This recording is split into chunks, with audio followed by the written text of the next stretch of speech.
advice sa'yo ni universe, no, Cancer? Message or advice for you, Cancer?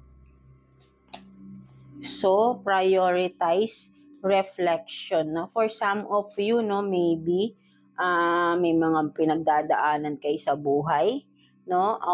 Kumbaga ay it's time for the prioritize mo yung mga pinagdaanan mo sa buhay before ka maggawa ng mga desisyon. Maybe for some of you, Cancer, may mga kailangan kayong pagdesisyonan sa buhay ninyo. So, sinasabi sa'yo ni universe, ina-advise sa'yo ni universe to prioritize yourself, no?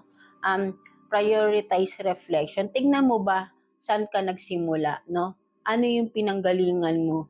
Something like that. Ano yung nangyari maybe sa past at ngayon nandito ka na, no? And then, yung kung ano man tong pagdidesisyonan mo ngayon